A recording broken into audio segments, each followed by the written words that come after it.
보지 않도록 하나님께서 큰 복으로 이끌어 주십니다. 성공과 부귀가 보장된 제안이랄지라도 하나님의 뜻이 아니라고 한다면 단호하게 거절할 줄 아는 저와 여러분이 될 수 있기를 주의 이름으로 부탁을 드립니다. 두 번째는 더 좋아하고 하는 말씀인데 25절 보니까 도리어 하나님의 백성과 고난받기를 잠시 죄악의 낙을 누리는 것보다 더 좋아하고 이렇게 말씀해 주고 있습니다. 모세는 둘 중에 하나를 선택해야 됩니다. 둘 중에 하나예요. 뭘 선택해야 됩니까? 먼저는 고난의 길입니다. 또 하나는 죄악의 길입니다. 자, 죄악의 길은 쾌락의 길입니다. 죄악의 길은 참 좋아 보이는 길입니다. 고난의 길은 힘든 길이죠. 그때 모세가 선택했던 것이 바로 고난의 길을 선택했습니다. 그의 백성들과 함께 고난받는 것을 선택을 했습니다. 그래서 어떻게 됩니까? 그 이스라엘 백성들과 함께 많은 고난을 당했습니다. 그리고 여러분 바로와 함께 싸워야 됩니다. 그리고 그 아시는 대로 가나안까지 그 백성들 인도할 때 얼마나 원망 많고 불평 많고 고집도 세고 이런 사람도 이끌고 가나안 땅까지 간다고 정말 고생 많았습니다. 근데 여러분 그 길의 끝이 어떻게 됩니까? 물론 그는 비스가산에서 세상을 떠났지만 그의 영혼은 하늘 가나안 땅에 이끌림 받게 되는 그런 복된 죽음으로, 그러니까 여러분 영생 복락으로 그의 생이 끝나는 걸 보게 됩니다. 얼마나 복되고 얼마나 값진 인생이에요. 근데 만일에 여러분 모세가 죄악의 낙을 누리는 것을 선택했다고 하면 어떻게 됐을까요? 죄악의 낙을 누리는 것, 여러분 죄악이라는 것은 낙을 누립니다. 쾌락이 있습니다. 그래서 죄를 지으면 잠깐 동안 쾌락을 누리게 되고 짜릿하고 기쁨이 있습니다. 근데 그 길의 끝은 뭡니까? 파멸에 이르고 만다는 거예요. 파멸에. 그리고 여러분 여기 보니까 그 죄악의 낙이라고 하는 것은 영원한 게 아니고 잠시라는 걸 우리가 기억해야 됩니다. 잠깐 동안 죄악의 낙이 주어지지만 그러나 얼마 지나되면 반드시 내 인생은 파멸이 오고 만다. 고통이 따르고 만다. 이걸 우리가 생각해야 돼요. 독버섯이라고 하는 게 있습니다. 산에 올라가면 독버섯이 많죠. 근데 독버섯을 보면은 보기에는 참 아름답습니다. 근데 그 속에 뭐가 있습니까? 사람을 죽이는 맹독이 있어요. 그 맹독 성분이 있기 때문에 그걸 먹게 되면 사람의 그 생명에 치명적입니다. 큰 손상을 입을 수밖에 없습니다. 그러니까 독버섯을 멀리해야 되죠. 그래서 여기 보니까 죄악의 낙이라고 하는 게 바로 독버섯과 같습니다. 잠시 죄를 누리게 됩니다. 잠시 쾌락이 찾아오게 됩니다. 잠시 기쁨이 있으며 짜릿한 게 있습니다. 그러나 어떻습니까? 이게 내 속에 들어오게 되면, 죄악의 낙이 내 속에 들어오게 되면 결국은 그 인생은 구제불능 인생이 됩니다. 엄청난 고통을 당하게 되고 괴로움을 당하게 되고 파멸에 이르고 맙니다. 그래서 모세는 바로의 공주의 아들이라 칭함을 거절하고 히브리인으로 살기를 원했다. 오늘 본문이 이렇게 말씀해 주고 있는데, 만일 모세가 바로의 공주의 아들이라고 하는 그 참 칭함을 받고 그 자리에서 그대로 머물러 있었다면 어떻게 됐을까요? 그는 잠시 잠깐 동안 애굽의 모든 부귀와 영화와 권세와 명예 다 이걸 누렸을 거예요. 얼마나 그 자리가 좋은 자리입니까? 얼마나 행복한 자리입니까? 그런데 여러분이 이제 아마 잘 되어서 그가 애굽의 바로가 되었다고 생각해 보세요. 그러면 그를 신처럼 추앙했을 겁니다.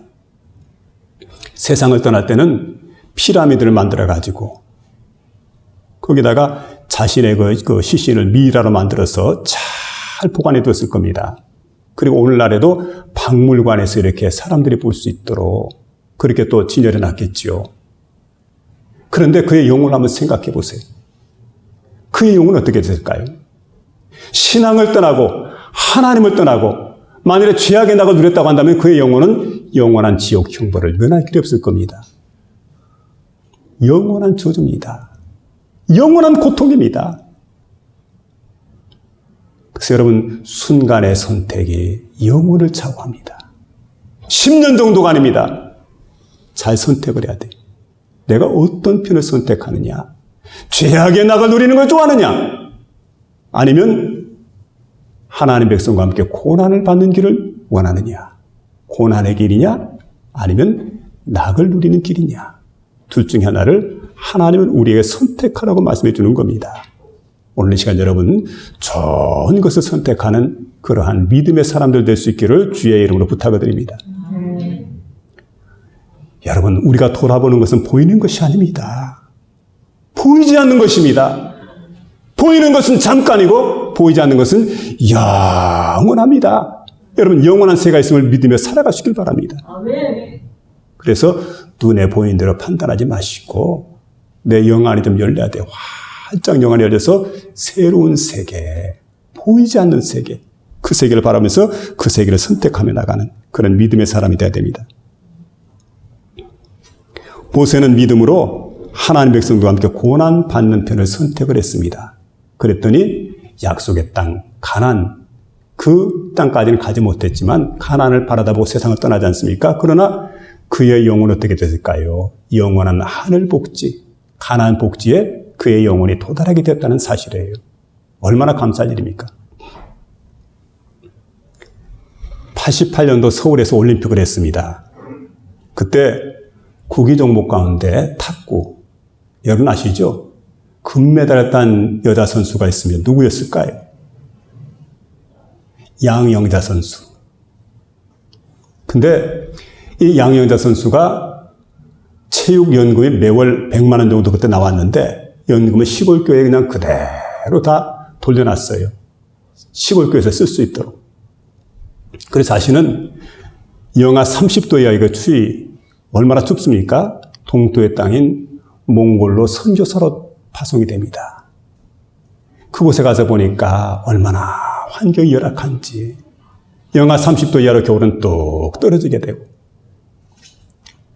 그리고 거기 가가지고 바이러스에 감염이 되고 그리고 한국 음식을 찾아봐도 한국 음식이라고는 전혀 없는 그야말로 부족하기 이를 데 없는 그런 곳입니다.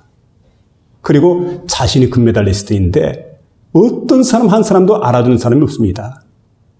그곳에 가서 이제 여러분 하나님의 사랑을 전하고 하나님 복음을 전하게 되는데 처음에는 너무 부족하고 너무 어렵고 힘들었지만 세월이 지나면서 그 고백을 합니다. 몽골만큼 천국이 없다고. 몽골만큼 좋은 곳이 없다고. 그곳에 적응이 된 거지. 주변 사람들이 물었습니다.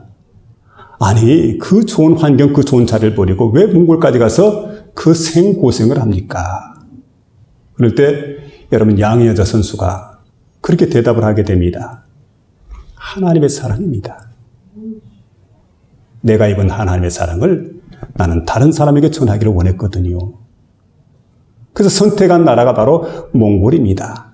선교사로 자원하게 되고 몽골에 가가지고 하나님 복음을 전하게 됩니다. 편안한 삶을 그는 거부를 했습니다. 여러분 고난, 고통 이걸 선택을 했습니다. 주변 사람들 다들 어리석다고 이제 이야기하지만 하나님만이 저의 소망이시고 위로이시고 기쁨이시고 큰 능력이 되시는 분입니다.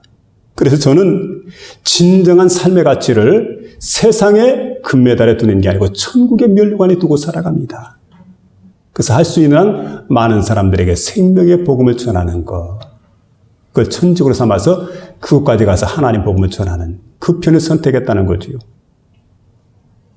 얼마든 그대로 살아가면 세상에서 호의호식할 수 있는데 일부러 고난의 길을 뛰어들었죠.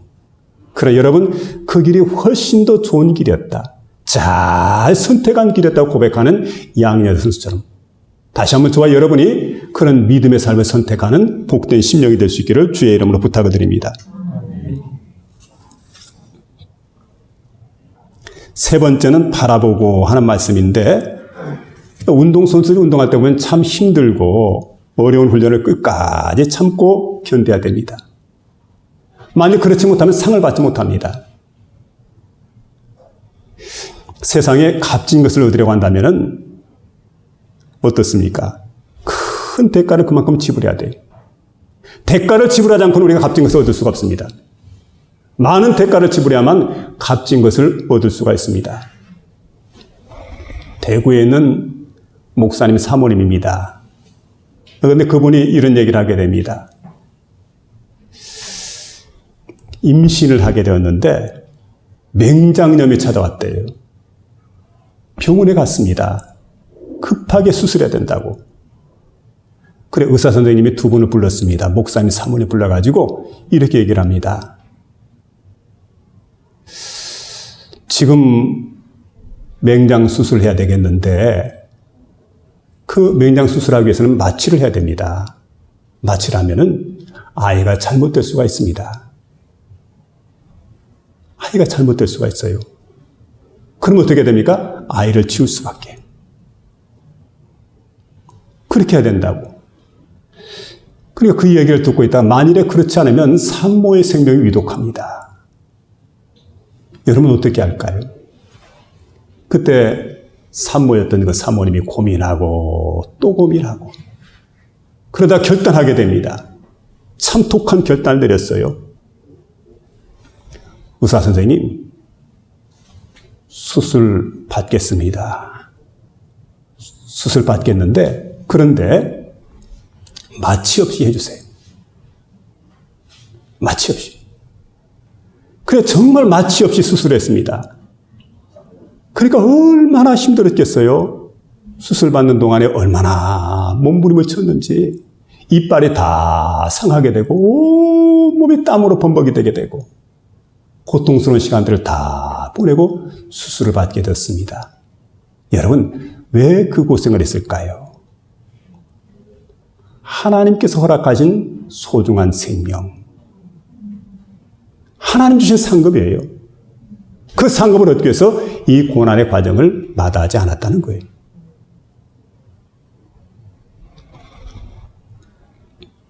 그 생명에 대한 사랑이 그 모든 고통을 참고 인내할 수 있게 했습니다. 오늘 26절 보면 이렇게 말합니다. 그리스도를 위하여 받는 능력을 애굽의 모든 부하보다 더 큰 재물로 여겼으니 이는 상 주심을 바라봅니다. 모세는 뭘 봤습니까? 상 주심을 바라봤다는 거예요. 상 주시는 주님을 바라다봅니다. 사람을 보지 않고 하나님을 바라다본 겁니다. 누구를 보느냐가 참 중요하지요. 능력은 남에게 모욕을 당하는 겁니다. 우리 예수님께서는 침뱉음을 당합니다. 그리고 뺨을 후려치는 사람이 있었습니다. 뺨을 맞게 됩니다. 엄청난 모욕을 예수님께 당하게 되죠. 모욕을 당하지만은 예수님은 참고 인내하십니다. 그리고 하나님 보좌 우편에 앉게 되는 영광을 누리게 됩니다. 그리고 우리에게는 놀라운 구원의 은총을 가져다 주었습니다. 히브리서 12장 1절로 2절에 보니까 이렇게 우리가 말씀해 주고 있습니다. 이러므로 우리에게 구름같이 둘러싼 허다한 증인들이 있으니 모든 무거운 것과 얼매기 쉬운 죄를 벗어버리고 인내로서 우리 앞에 당한 경주를 경주하며 믿음의 주여 또한 온전케 하신 예수를 바라보자. 그는 그 앞에 있는 즐거움을 위하여 십자가를 참으사 부끄러움을 개의치 아니하시더니 하나님 보좌 우편에 앉으셨느니라. 여러분 십자가를 참으셨던 거예요. 부끄러움을 개의치 않았습니다. 그래서 저와 여러분이 구원을 받았다는 사실을 믿으며 살아가시길 바랍니다. 우리 주님께 능력을 받으심으로 우리에게 구원이 임하게 됩니다. 오늘 이 시간 여러분 그 상 주시는 주님에게서 눈을 떼지 마시기 바랍니다. 주님만 바라보시기 바랍니다. 괴롭고 힘들지 할 수 있는 일이 뭡니까? 주님만 바라볼 수밖에 없지요. 제가 어릴 적에 어떤 가톨릭 신자 집인데 가서 보니까 이런 글이 기록이 되어 있습니다. 외로울 땐 기도하라. 그리고 즐거울 땐 찬송하라. 그리고 괴로울 땐 주를 보라. 괴로울 때 할 수 있는 주를 보는 것밖에 없죠. 믿음의 주여 또한 온전케 하신 예수를 바라봅니다. 상 주시는 주님을 바라봅니다. 그분이 우리의 생의 목표가 되어야 될 줄로 믿습니다. 오늘 본문은 우리에게 세 가지를 말씀해 주고 있습니다. 거절해라. 더 좋아해라. 상 주신 이를 바라보라. 여러분, 거절하고 더 좋아하고 바라보는 그러한 복된 모세와 같은 신앙을 갖는 저와 여러분 될 수 있기를 주의 이름으로 축원합니다.